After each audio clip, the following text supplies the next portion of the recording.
This is Talkin to America. I'm your host, Aaron Zellman. Our subject today is, when the government says you can't buy a gun, what can you do? Our guest is Cindy Hill, attorney and author of The Brady Denial from Paladin Press.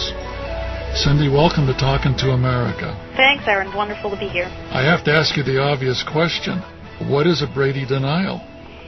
Aaron, a Brady denial is what most folks have come to call the situation where a person has a background check done, which is required under the Brady Handgun Violence Prevention Act before they buy a gun. And the background check comes back saying that the gun dealer can't go ahead with the sale. The way that works is like this. When a person goes to buy a firearm from a federally licensed gun dealer in the U.S., he or she has to fill out a form called the ATF 4473 at the counter of the gun shop. That's the infamous yellow form. The infamous yellow form, yep. And that form asks for information like your name, your address, your social security number, what kind of gun is being purchased, and so on. And it has a bunch of questions about whether you've got criminal convictions, whether you're a U.S. citizen. And the person trying to buy the gun has to swear that all those answers on the form are true. If they aren't true, he or she can be charged with the crime of perjury, which is lying under oath. The gun dealer then takes that information, makes a phone call, and depending on the state, that'll be either to a state agency or the FBI's NICS system, the National Instant Check System. But either way, that info from the form will be run through millions of records in several state and federal databases to see if the person trying to buy the gun meets one of 9 different categories of reasons for which federal law prohibits them from being in possession of a firearm. Now, those 9 categories, while you can't have a gun under federal law, aren't new. They're part of the Gun Control Act of 1968. Some of them have been added since, but that law has been in effect a long time. But this requirement of having a background check first before purchasing a gun is relatively new. And even during the 6 or 7 years that that's been going on, these millions of records are being increasingly loaded into these databases, so that's a new phenomenon. And thousands of people who've had guns all their lives, never realizing they were supposed to be prohibited under one of these categories, are suddenly in for a rude surprise when they go to buy a new gun and one of these Brady denial incidents happens and they get told that under federal law they can't purchase a firearm. You made the comment here that he or she can be charged with a crime of perjury, which is lying under oath. Yeah. Is someone actually under oath when they're filling out a 4473? When you sign it, there is a signatory, an oath paragraph above your signature that you swear that the foregoing information is true under pains and penalties of perjury.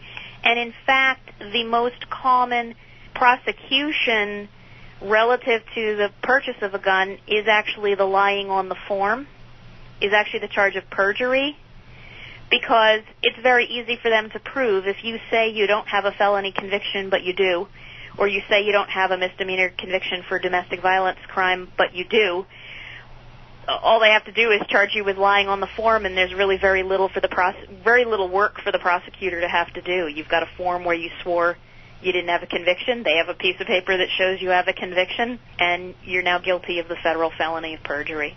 Well, another question I have for you is that all of these databases that are being created, this in effect is just a simple way of creating gun registration. Effectively, could be, could well be. Okay. Well, won't argue with you there. Okay. Well, who gets Brady denials? Well, if you believe the media and gun control advocates, the people getting Brady denials are these, nasty, evil, hardened criminals. Honestly, there's probably a few of those out there, but I've been doing criminal defense law and representing thousands of criminal defendants for over 20 years, and these caricatures of the evil criminal out there are actually few and far between compared to the ordinary person who winds up in the criminal justice system. And I can tell you that very, very few of those really bad actors, as it were, are trying to walk into a gun store and legally purchase a firearm through a licensed firearm dealer and, in fact, providing accurate information and the appropriate legal identification on their background check forms. The fact is that most of the people getting Brady denials usually have no idea whatsoever that something in their background would leave them prohibited by federal law from having a gun, because if they knew, they wouldn't walk into a gun store and try to fill out the form and buy one. So a typical example from folks I've represented on Brady denial issues would be a guy in his 50s who didn't realize that an incident had been involved in on his 18th birthday where he and his buddies went out and got drunk and stole someone's lawn ornament and, wound up in the lockup and going to court the next day and maybe had to pay $50 or do a weekend of work crew, really got logged into his criminal record as a felony conviction because the lawn ornament was worth over $100. And I, in fact, had 2 cases of exactly those facts. One was a lawn statue, the other was a bench, and these guys had no idea that these were felonies on their records. And the fact that the guy might never have had so much as a traffic ticket since, is a good employee, family man, whatever, doesn't matter in the Brady system. This is one of those convicted felons that you hear about who was trying to get away with buying a gun. Well, welcome to America. Yeah, welcome to America. I question, do these Brady background checks ever make mistakes? Absolutely. There's tons of these denials, like I was just talking about, which have the impact of disarming a large segment of our population who today are perfectly respectable citizens, even if there might be something in their past that technically results in putting them on the denial list. But there are hundreds, probably thousands of people every year receiving Brady denials purely by accident because they have a similar name or date of birth to someone else who is on the denial list. There's over 100,000 people every year getting the Brady denials, and a lot of those are just plain errors. And not coincidentally, I think this happens a lot with people who have what I'd call non-Anglo names, like Hispanic or Middle Eastern names, where the person looking at the database records is just ignorant of how these names work or thinks they all look too much alike, and so will mistakenly say, well, this person's name is too much like someone's name that's on a denial list. You're listening to Talkin to America with our guest, Cindy Hill. Here once again is your host, Aaron Zellman. Previously, you mentioned that there were 9 different categories of reasons why someone can be prohibited from possessing a firearm under federal gun control laws. But the only one of these we usually hear about is convicted felons.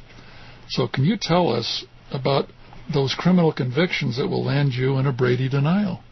Yep, it's true. There are 9 categories of reasons under the Federal Gun Control Act why you can't have a firearm.